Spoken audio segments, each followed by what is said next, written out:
Hey everybody, my name is Sharon Quinn and I'm also known as the original runway diva, and you are watching Model Behavior. Class is officially in session. Today my special guest is plus size fit model and makeup artist JackieSanchez. Welcome Jackie to Model Behavior. Thank you, Sharon. Now, you've seen the show, you know that we teach. Yes. And you and I we go way back. Yes. And you got quite the little resume here. So you're a plus size model. A plus size fit model, but you did print. Yeah, I too, did print, right? runway, everything. Yeah. Makeup artist.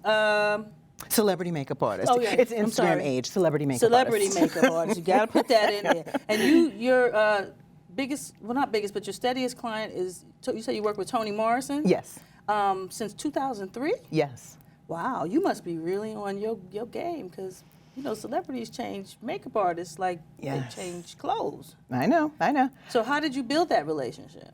Well, from the jump, her book company people were there. I met her on an editorial shoot, and at the end of the shoot, they said, you know, we think she took a shine to you. Are you available? Can we work with you directly? And I was like, of course. And little by little, the relationship grew, and you know, I listen. That's my thing. I really pay attention to what clients want or what they need, and take the initiative sometimes to go ahead of things. Like, for instance, she was a juror at the Cannes Film Festival, and she didn't tell me to go shopping. I went shopping. I knew she would need ball gowns and formal wear or whatever. So when she called me when it was getting closer to the travel date, and she said, Jackie, I'm going to need some formal wear. I said, I know, I have 3 gowns for you. She was like, you do? I said, yes.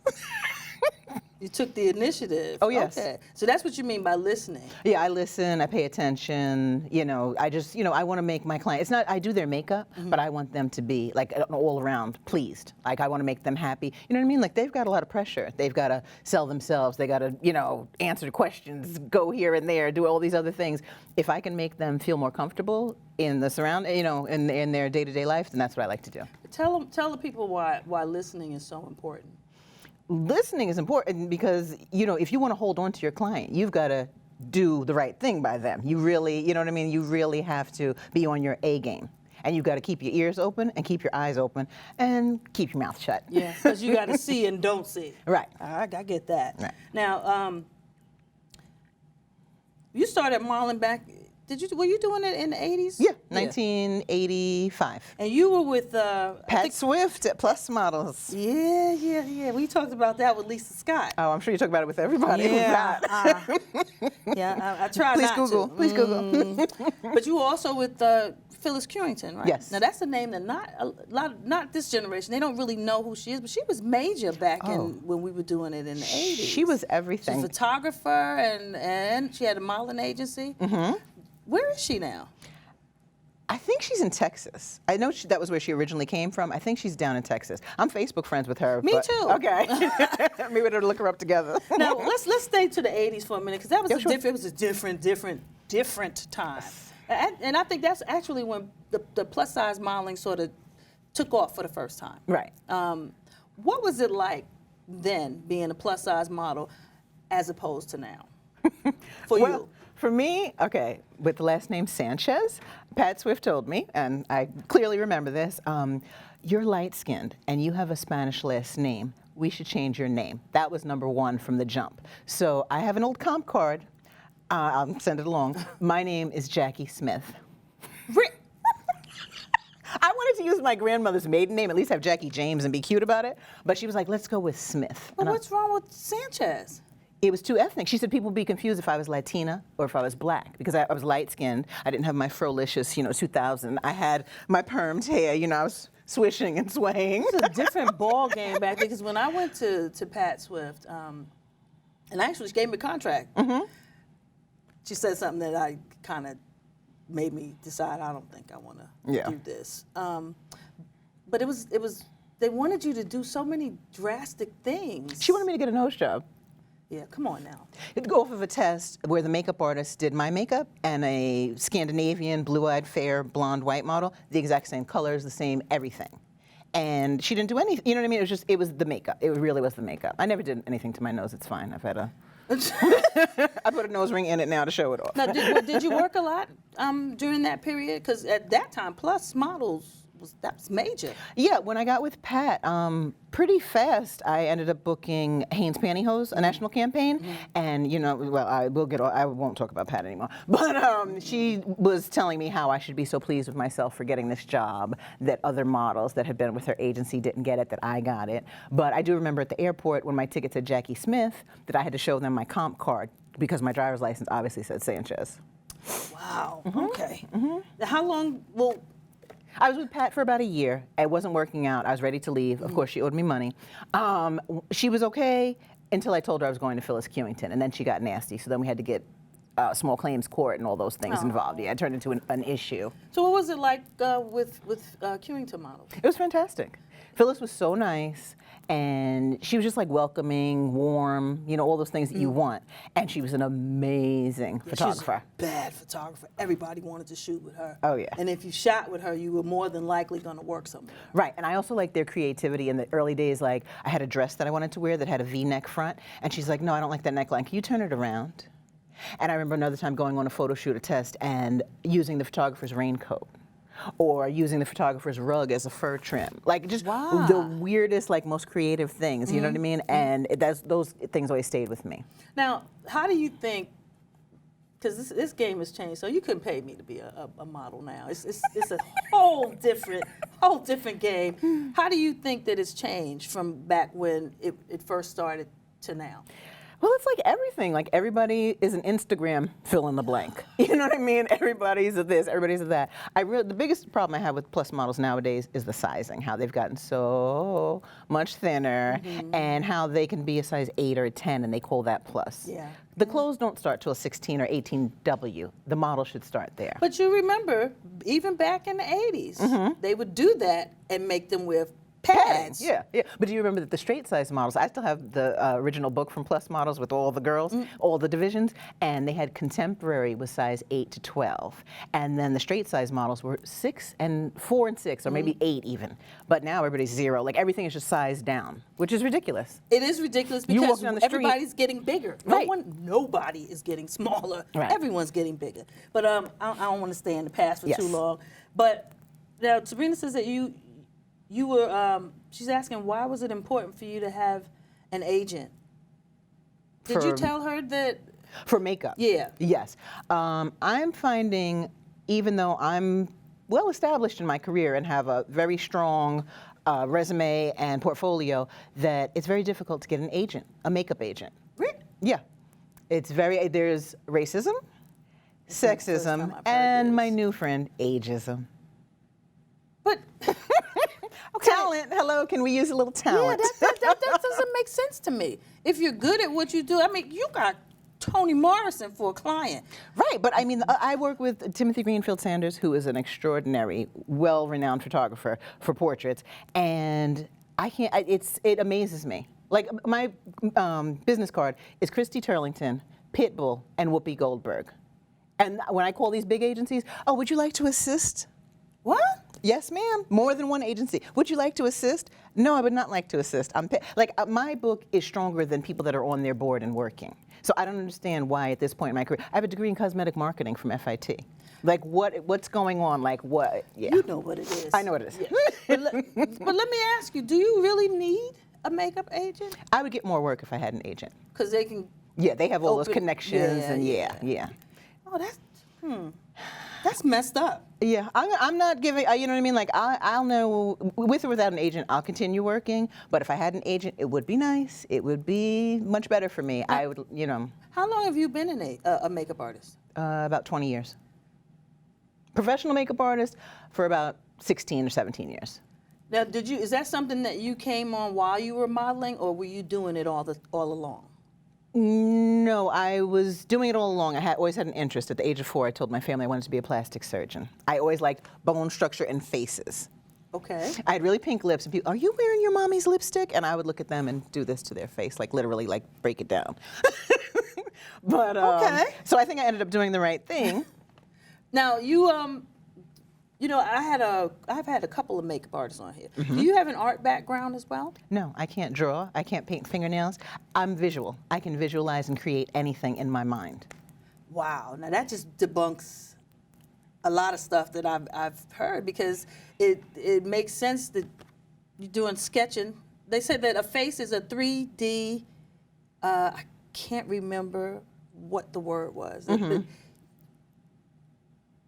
Long story short, you need an art background. No. The really good ones. No. Okay, I'm going to go with you because you're working.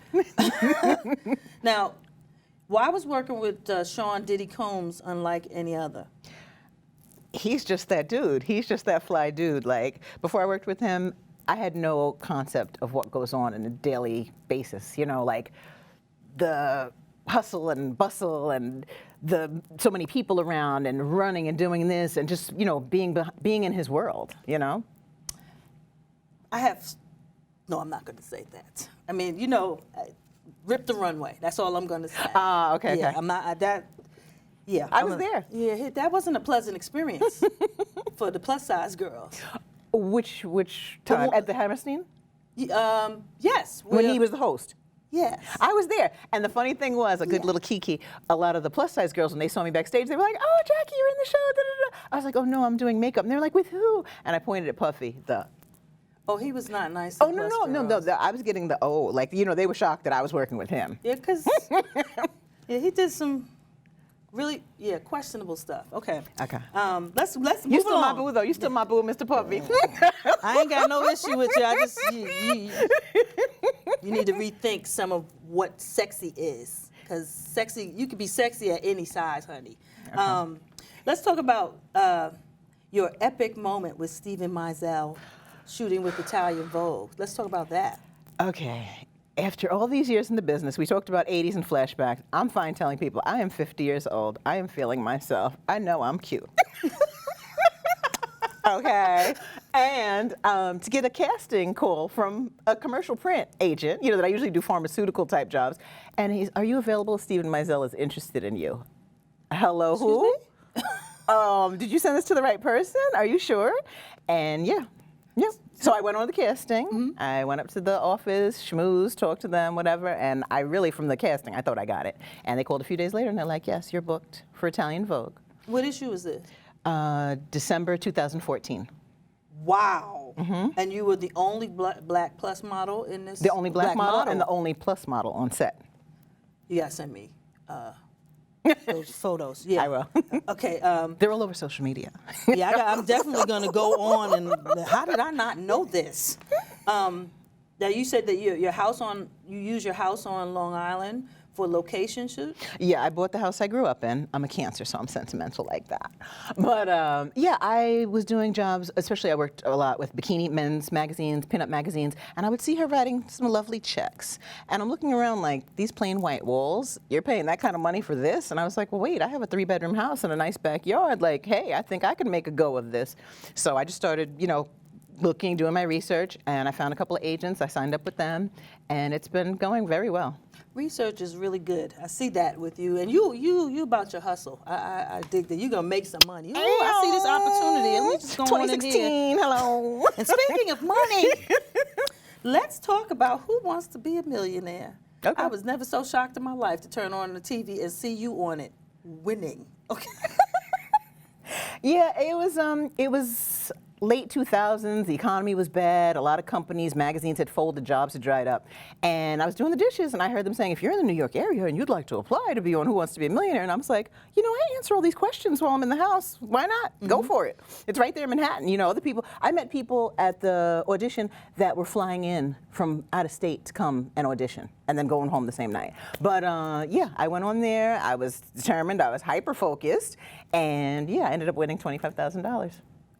And I used some of that money to renovate my house. So it was like it was business on, you know what I mean? Like it all came back around.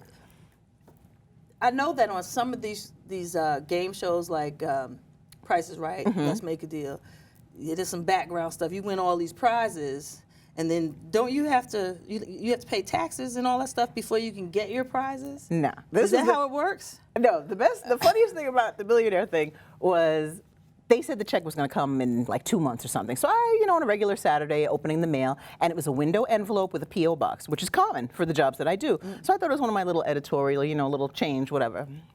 And I pulled it out, and the zeros started coming. I was like, I was home by myself. Went and got my camera, started taking pictures of the check. Then I was like, oh, this doesn't happen all the time. I made movies. I made three episodes of semi-crazy, full-on crazy, craziest.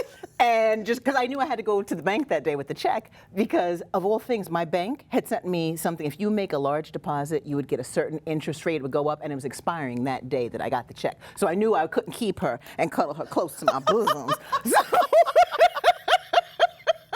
Burp her, nurture her, watch her grow. By the way, sidebar, my next career that I want to go into is comedy. Has to be. I have to let all my freak flags fly.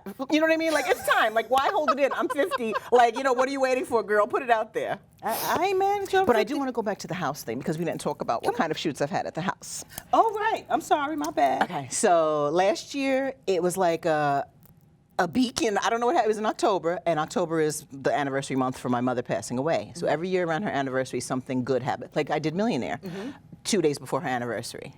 And last year I was talking to a makeup agent, another one trying to get me to assist. I was on the verge of tears when I got off the phone with them. I was so upset. 15 minutes later, I get an email. Jackie, do you rent your house?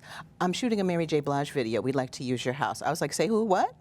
And 4 minutes later, literally 4, I saw the emails, 4 minutes later, the Italian Vogue Stephen Meisel email came through. Excuse me, let's go back to Mary J. What video did they shoot at your house? They shot Therapy, but it's an unreleased video currently. Oh. Yes, but it was beautiful. Did you get to meet her? Yes. Well, they filmed everything in the video was at my house, except her performance segment was at a nightclub close to my house. And of all things, as the universe works, I was shooting the Stephen Meisel that day, so I couldn't even be home when all these people were in my house filming this video. So at night when I got off, I ran straight to the set and I met Mary. And yeah, it was amazing. Wow. It was amazing. But yeah, back to the house. So I had Candace Huffine, who's one of the biggest plus-size models out there. Yahoo Style came to the house and did a feature just on her. Usually when people shoot at my house, I don't let them in my bedroom. I was like a plus-size queen. Lay on the bed, girl. Like, I rolled it all out. I was like, they used my dogs. Both of my dogs were in the shoot with her. They had to pay you for the dog? No, I let it go. I let it go. Checks right. you. But the big get was I ended up getting Ellen von Unworth came to my house and shot the cover of Playboy magazine last December. I don't really know. I don't know who that is. She's probably worldwide one of the top 5 fashion photographers in the world. Her claim to fame was she got discovered doing the Guess campaign back in the day with Claudia Schiffer. Oh. Oh, yeah. She shoots everything. Super high fashion. Super high fashion. Then a few weeks after that, CR Fashion Book, who's another huge one. Karine Reutfeld, she was the editor-in-chief of French Vogue, and she started her own magazine called CR Fashion Book that comes out, I think I've heard of that. Yeah, it's like a thick, big Bible-type book. So I was on hold with another magazine, I'm not going to say who, and they were taking too long, and CR Fashion Book wants to come to the house. Sorry, I had my first bidding war. Like, literally, I was at the gym. I had to leave the gym because the phone calls back and forth. Somebody was in London calling me. No, we want the house. They were upping the price. Like, it was getting... Really? It was getting hectic. So I was like, CR Fashion Book is like the fashion Bible, and they bought this 17-year-old gangly, like, supermodel it girl, and shot there. Wow. Yeah. Now, you got... it's rare that people can leave me at a loss for words. Jack of all trades. Okay. I can shift gears quick. Now, you work with the late Ruby Dee? Yes, I was her makeup artist for the last 7 years of her life. Really?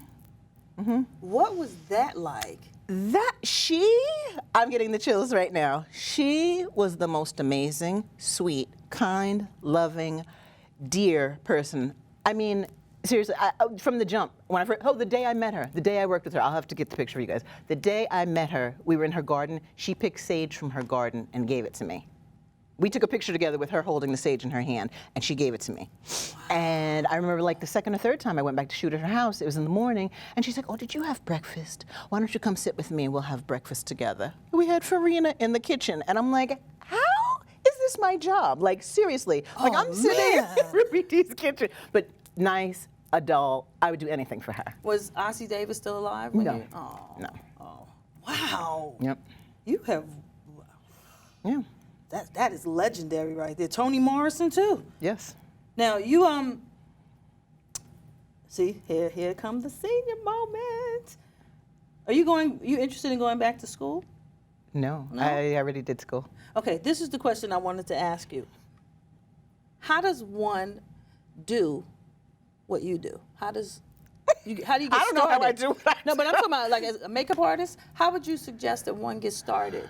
Oh, okay. Well, how I got started, I was on a photo shoot for Belle magazine, and You just took it all the way back just now. and I asked the makeup artist who was doing my face. I was like, I like modeling, but I really want to get into makeup. What should I do? And she's like, honestly, you should go to one of the art schools, like School of Visual Arts or Parsons or FIT, and do makeup for their photography classes. So I went. It's a paid gig too, and you get pictures and you get the experience. And I'm the type of person, no matter what it is in life, like if you have an opportunity to do somebody's makeup, I'm not doing your makeup the same the next time. We're doing different directions. We're doing, creativity. Let's do it. I remember one time I had a Polish model. She was milk white with green eyes. You mind if I make you black today? And I did. What did you put on? Oh, I put dark makeup, not dark, like our skin tone, like medium, so it wouldn't look too drastic. And the students went nuts. When she walked in the room, they were like, oh my God, they were like fighting over who's gonna photograph her, because it looked so different. I remember another time doing a girl's eyes like a globe with the world, like I did green and blue and yellow, and I made it go across her nose. Like I had free reign to do whatever I wanted at that school. How do you come up with those sort of concepts? You just get inspiration. Like I'll see a nail polish or a pair of earrings. Like I'm looking at your earrings and your glasses. I'll probably wear purple tomorrow. Okay, I'm glad I inspired you. But just anything. It could be fruit at the vegetable stand. Like just beautiful colors or patterns or something. Like I used to, when I was younger, my biggest thing, I would base my outfit on my earrings, because I do love a cute earring. Close Yeah, I used up. to do that too. I used to do all sorts of weird, crazy stuff back in the 80s, show up at work with rainbow-colored eyes, Yeah. just color everywhere, and they all looking at me. You know this is a publishing company, right?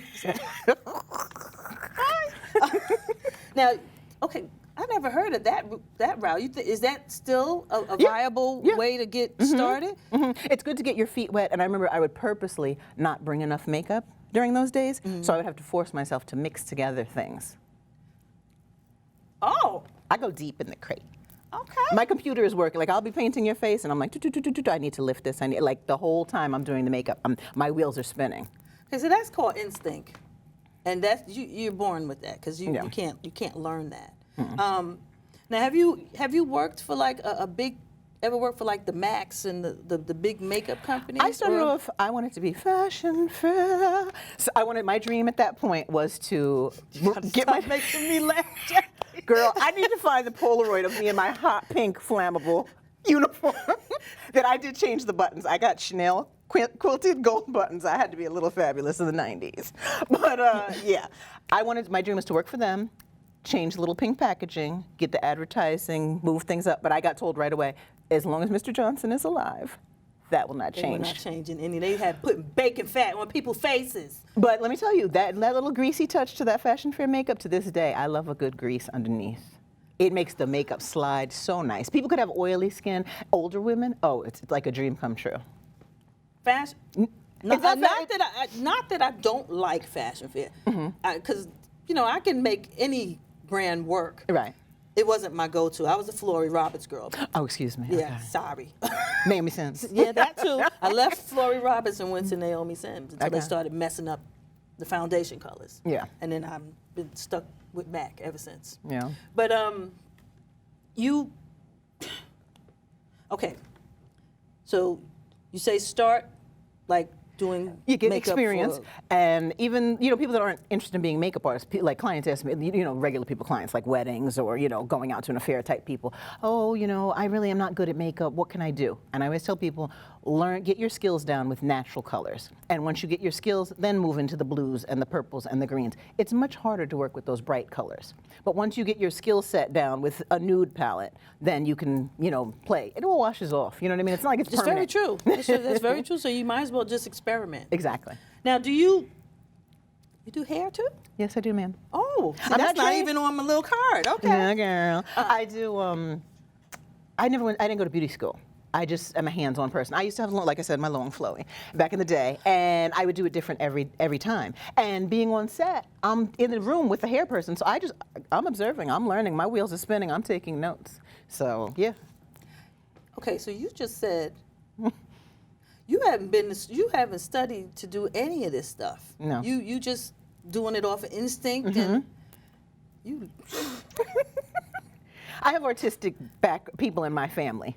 My mother was good. Like, for instance, in grammar school, we'd go to school and come home. My mother had contact paper down the kitchen counters. She sewed curtains that day. You know what I mean? Like, we'd come home and be like, ooh! Like, you know what I mean? Like, it was like always so interesting. And then my father's from Haiti, so we would go there a lot on vacation, and all the artwork and the colors and like just the Haitian people are just really good with their hands and artisans, and like the team that I had come to the house and paint to, you know, get ready for my photo shoots.